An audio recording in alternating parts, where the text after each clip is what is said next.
The opening scene features a man named Miles Elliott who works as a copywriter at pool branding firm. He is struggling to focus on his work, which becomes evident when he requests more time to complete his project. Displeased, his boss turns to another coworker named Dan, who takes control of the situation and piles more misery on Miles. After work, the two friends meet at a pub, where Miles wonders how Dan made such an improvement in life. In response, the latter discloses a secret. He went to a spa called Top Happy that changed his entire life. Since then, he is much happier and feels more energetic. "Tell me you discovered a rub and tug without telling me you discovered a rub and tug," Miles says. He also hands him the spa card, suggesting that he visit the place himself. Back at home, Miles's wife Kate, as usual, nags him to have a baby and start a family. However, his overworked brain prevents from getting out of his stale and monotonous life. As he retires for bed, he looks at the spa card and contemplates following his colleague's advice. The next morning, Miles contacts the spa to get an appointment, but to his shock, he learns that the charge is a whopping $50,000. Must be one hell of a tug, he thinks. Desperate to get rid of the current lifestyle, Miles decides to risk all of his savings and drives towards the spa. Once there, he is greeted by two Korean gentlemen who brief him about the process of modifying his DNA to create a newer version of himself. With Miles's agreement, the two men take him to an operating room and put him under anesthetic. In the next scene, Miles regains consciousness and finds himself in a grave covered by a plastic sheet. He frantically tears up the plastic and frees himself, but now he is in the middle of the forest, dressed only in an adult diaper. Despite being in a confused state, he ventures through the woods for miles in a desperate attempt to make his way home. After 6 hours of walking, he finally arrives home, only to hear his wife speaking to a man upstairs.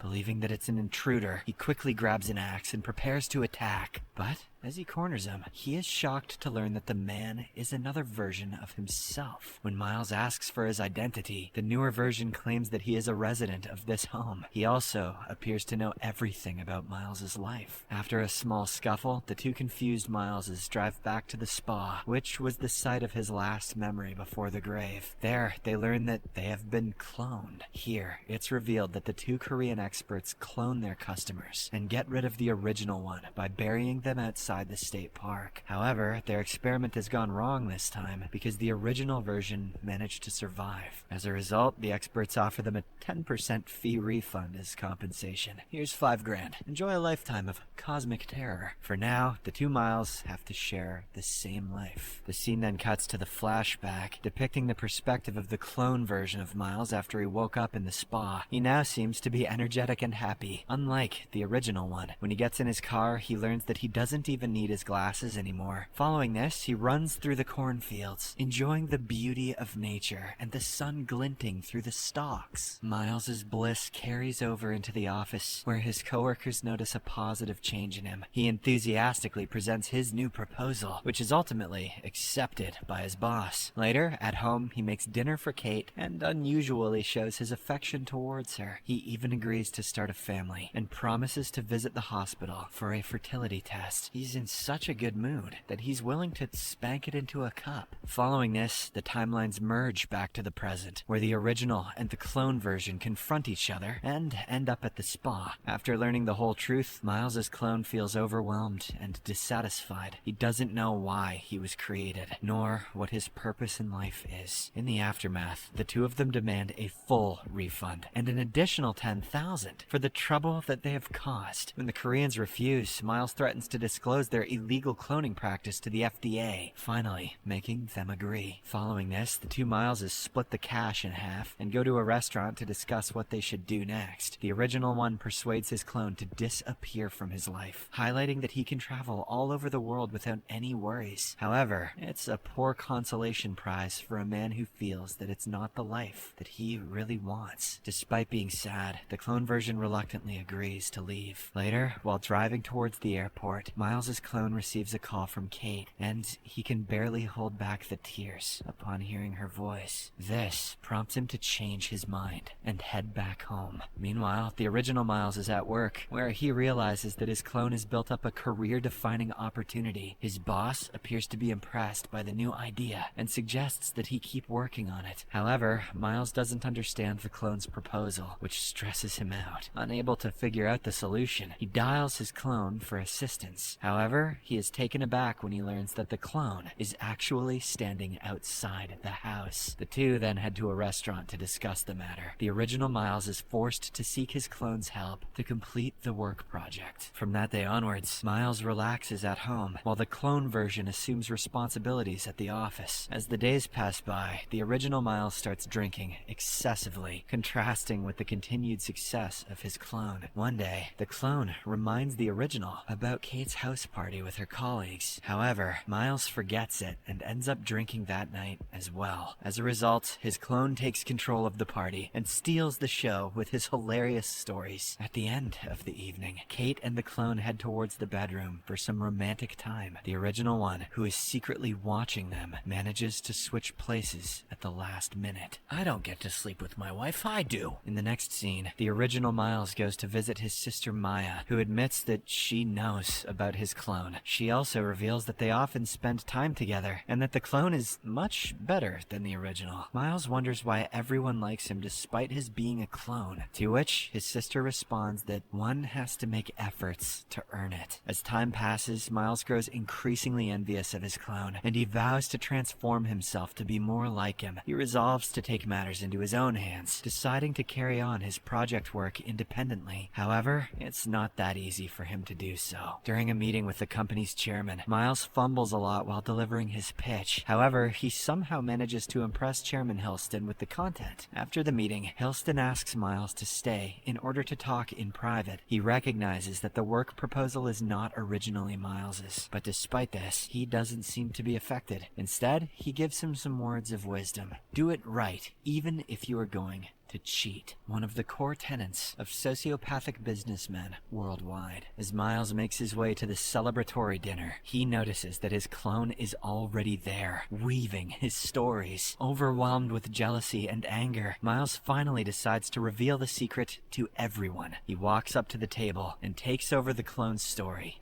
As everyone watches in shock. In order to handle the situation smoothly, the clone asserts that the other Miles is his twin brother from another city. However, Kate is unable to accept this revelation, so she storms away. At home, both Mileses sit on the couch. One is trying to be overly sweet, while the other is begging to be understood. Kate appears to be livid, but the original Miles explains that the entire situation was created because he was stuck in his monotonous life. He also expresses that he needs his clone because he is better than him and can do everything that he can't. But now that Kate is aware of the truth, they let her decide what to do next. After a bit of thinking, she orders the clone to leave the house, citing that she can't live with two. Feeling bad for him, the original one makes sure that he has a place to live and to make a fresh start. However, it proves to be difficult for the clone to move on from Kate because he still loves her. After all, he shares the same genes and memories as those of the original. Now his sole companion is Miles' sister, with whom he has a good relationship.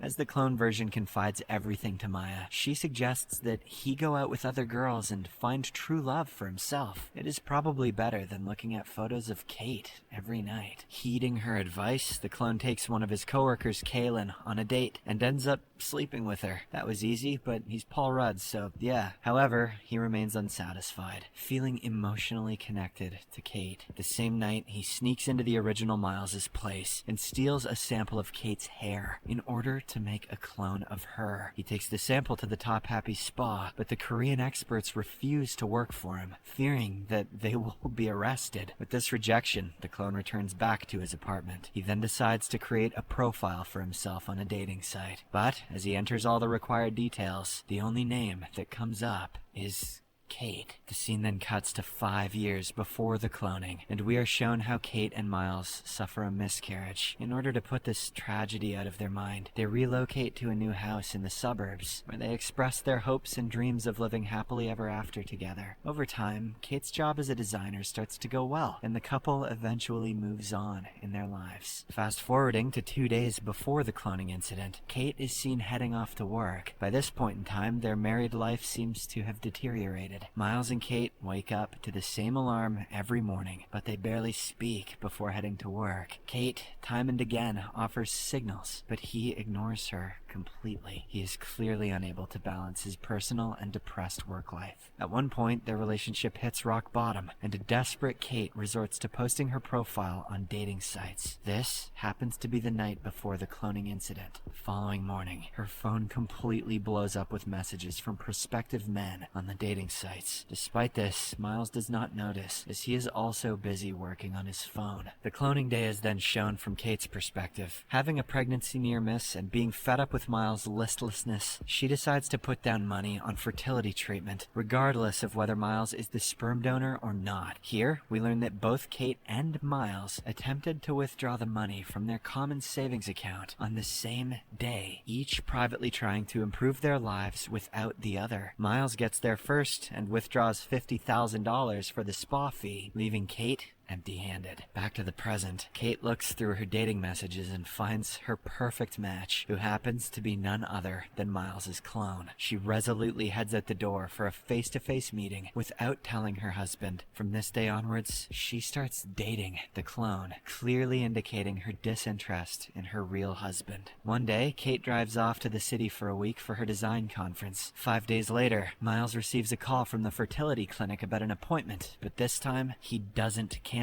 it. In a hope to make amends in his life, he finally visits the clinic and undergoes the fertility test. In the next scene, the original Miles learns that the success of the clone's ad campaign depends on a small-town referendum. Intrigued about what happens, he sneaks into the meeting, only to find out that his clone hasn't shown up yet. Shortly after, the meeting begins, and without the clone, the campaign takes a failing turn. Initially, the original Miles is happy to watch his clone's failure, but he soon realizes that his own fate is tied up in the success of the referendum. As a result, he reluctantly intervenes and persuades some of the locals to vote in favor of Helston. The next morning, the original Miles receives a call from Kalen, who asks where he has been for the last 7 days. Here, he learns that his clone hasn't gone to work for the entire week. He then frantically tries to contact the clone, and even leaves numerous voice messages, but receives no response. As he prepares to head out to search for the clone, he finds a large crate right outside his house. He drags it into the garage and opens it, revealing a large, dead pig. In a perplexed state, he gets in his car to head towards his clone's apartment. Just then, Miles notices his clone in the rear-view mirror. But before he can react, someone puts a black bag over his head and abducts him. The scene then cuts to 1 week earlier, showing Kate going on a first lunch date with Miles's clone. They enjoy each other's company, and the clone's gentlemanly attitude has a charming effect on her. As their conversation unfolds, Kate invites him to her design conference in the city, to which he happily agrees. This explains the clone's disappearance from work for an entire week. The very next day, the two set off on their trip. Once there, they book a hotel room with a king-sized bed, where they end up getting intimate. Despite the clone being good at every other thing, he has zero experience in the bedroom, resulting in some awkward scenes and a dissatisfied Kate. In the morning, the clone coats her with romance by bringing breakfast in bed and taking her out for a jog. In addition, he buys tickets for the Paris vacation which they always dreamt of. He even offers to relocate there and start a new life together. However, this proves to be too much for Kate, so she rejects his advances. Somewhere deep in her heart, she regrets her actions and decides to end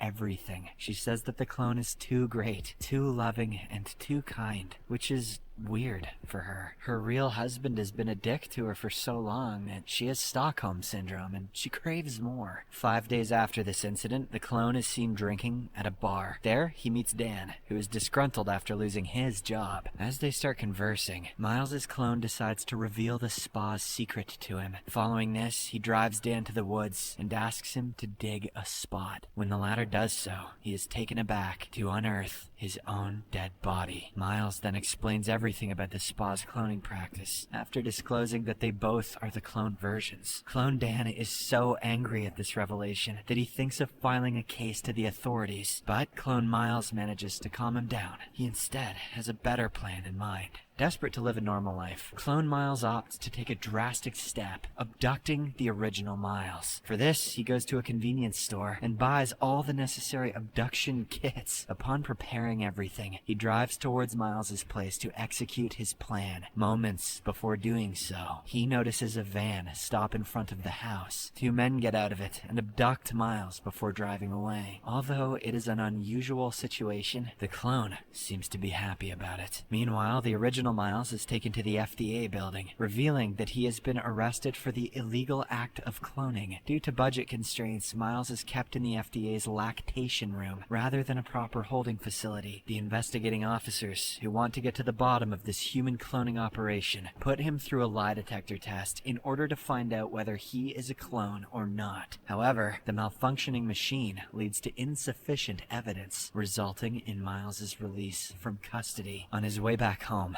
he receives a call from the fertility clinic informing that there is nothing wrong with him and that he is perfectly ready to have children. Upon arriving back home, he notices Kate waiting for him on the stairs. She is ready to confess her shame in cheating on him with his clone, but before she can do so, Miles stops her from talking and instead apologizes for everything he has done to hurt her in the past. He admits that he had forgotten to give importance to her and only prioritized work. Before she can even reply, he plays their wedding song and pulls her in close to dance together. Meanwhile, the clone is secretly watching all of this from upstairs. This prompts him to accept his defeat, so he returns back to his apartment and contemplates shooting himself. He holds the gun to his head, but is unable to gather enough courage to pull the trigger. When the original Miles and Kate stop dancing, she finally reveals everything about her conference trip, including that she slept with his clone. Unfortunately, this leaves our guy fuming, so he grabs an axe and storms towards the clone's apartment. Upon reaching there, he grabs a gun and points it at the clone. However, he can't pull the trigger either, so he drops the weapon and gets into a physical brawl. As they fight, they turn their rage against a table and smash it to pieces. They also smash the ratings charts with this Sexiest Man on Earth on Sexiest Man on Earth action. Breathing heavily, the two continue wrestling until the original Miles nearly smothers the clone to death with a pillow. At the last moment, the original Miles snaps out of his anger and frantically performs CPR, reviving him back to life. After this, both of them lie down on the floor and reconcile by apologizing to each other. They express that they just want them to become a better version of themselves. Just then, Kate walks in and apologizes to both versions of Miles, asserting that it's been a monumentally confusing time for her. In a surprising turn of events, she announces that she is pregnant. However, she adds that the father will never be known because they both share the same DNA and she has slept with both of them. Despite the unconventional situation, they aren't affected by it, as they are simply overjoyed with the fact that they are having a baby. The series ends with the three sharing a group hug, eagerly anticipating a family together, and beginning to accept that there are threesomes in their near future.